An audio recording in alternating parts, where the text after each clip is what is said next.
दूसरा जो video viral हो रहा है वो शंभूक वध को लेकर है, जी।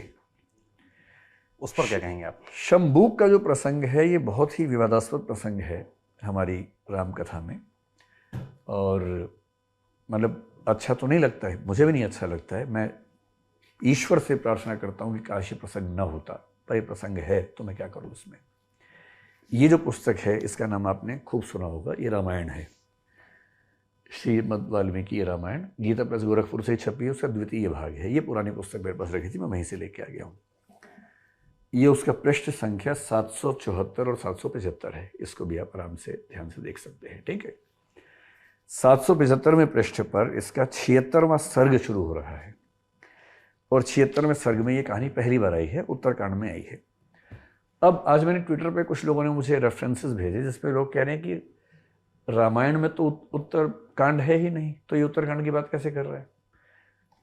ये गीता प्रेस है, रामायण है, ये रामायण का उत्तरकांड है। इसमें आप अगर देखना चाहें तो देखें, सबसे ऊपर क्या लिखा है, उत्तरकांड।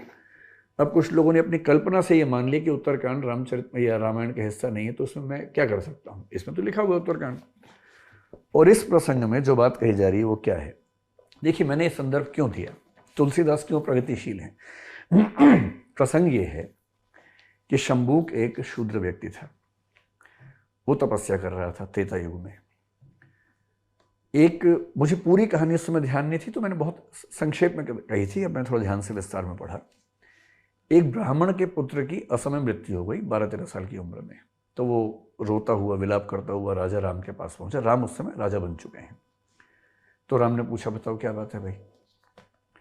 तो उसने बताया कि मेरे पुत्र की असमय मृत्यु हुई है, और ऐसी अकाल मृत्यु हमारे राज्य में कभी नहीं होती थी, जरूर कोई अधर्म हो रहा है।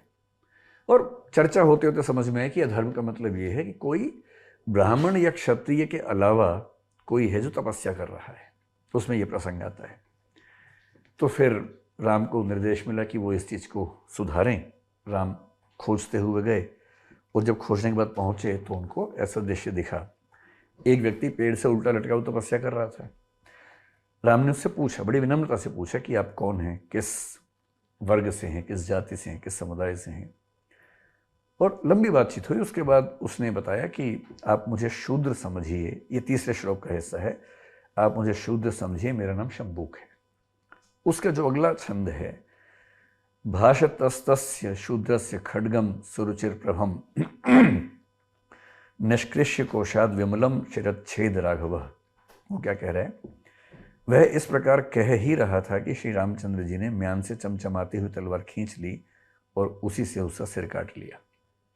और अगला छंद कह रहा है कि जैसे उसका वध हुआ, इंद्र व अन्य देवता बहुत अच्छा कहकर भगवान श्री राम की अभ्यर्थना करने लगे। ये प्रसंग वाल्मीकि रामायण में है। बुरा प्रसंग है। वाल्मीकि के समय में शायद ये सामाजिक चर्चा इतनी नहीं होती होगी, सोशल डिस्कोर्सेस वैसे नहीं होंगे। सीधी सी बात है, हम भी अपने समय की सीमाओं से बंधे हुए हैं, हर व्यक्ति बंधा होता है, हर लेखक बंधा होता है। इसके लगभग 1000 साल बाद 9वीं शताब्दी में भवभूति ने उत्तर रामचरित लिखा। भवभूति बहुत महान साहित्यकार हैं, ये भवभूति का उत्तर रामचरित है। ठीक, भवभूति के उत्तर रामचरित में भी ये प्रसंग आता है। और मैंने इस प्रसंग को यहाँ से नहीं पढ़ा था, ये तो मैंने आज पहली बार पढ़ा। मैंने कहाँ से पढ़ा था, दिल्ली विश्वविद्यालय के बहुत प्रसिद्ध प्रोफेसर रहे हैं, प्रोफेसर विश्वनाथ त्रिपाठी। उनकी किताब है लोकवादी तुलसीदास।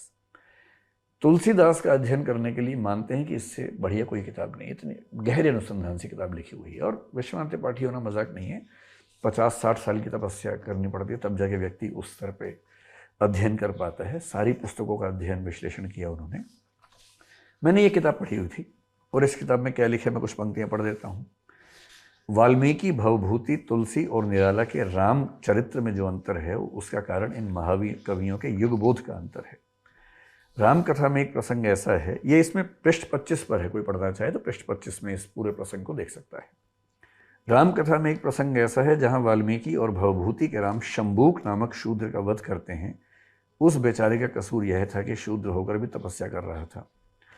वाल्मीकि के राम का प्रसंग है, तो जो मैंने आपको बताया कि जैसे ही उसने बताया कि मैं शूद्र हूँ, उसको अगले क्षण रुचिर प्रभा वाली विमल तलवार को म्यान से निकालकर उसका सिर काट लिया।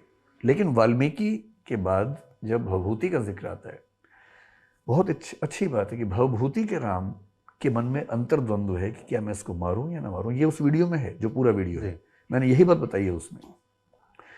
भवभूति बहुत परेशान है, भवभूति के राम बहुत परेशान है कि मैं क्यों मारूं, भाई तपस्या ही तो कर रहा है। और फिर क्या लिखा है, भवभूति के राम के हृदय में शंभूक को मारते समय द्वंद्व है, उनके मन में करुणा जगती है। फिर अपने को निर्मम बताते हुए कहते हैं कि हे कठोर गर्भा सीता को घर से निकाल देने वाले मेरे दाहिने हाथ, तुझ में करुणा कहाँ। और उसके बाद वो उसका सिर काटते हैं। ये प्रसंग उसमें है। और ठीक यही प्रसंग में भवभूति के उत्तर रामचरित भी लेके आ गया हूँ, आप उसमें भी चाहे तो देख सकते हैं। तुलसीदास की महानता ये है कि तुलसीदास ने शंभूक वध के प्रसंग को रामचरितमानस से हटा दिया। और मैं उसमें ये बताना चाह रहा हूँ, जो कि बताया विश्वनाथ त्रिपाठी जी ने लिखा है, उन्हीं की किताब से बता रहा हूँ, कि लेखक सिर्फ इसलिए महान नहीं होता कि उसने क्या लिखा है, लेखक इसलिए भी महान होता है कि परंपरा की कौन सी बात को छोड़ दिया है। तुलसीदास जी ने शंभूक वध के प्रसंग को छोड़कर महानता दिखाई, सीता परित्याग को छोड़कर महानता दिखाई, और इस प्रसंग को बताते हुए पीछे के संदर्भ देने पड़ते हैं, उसी पर यह सारा का सारा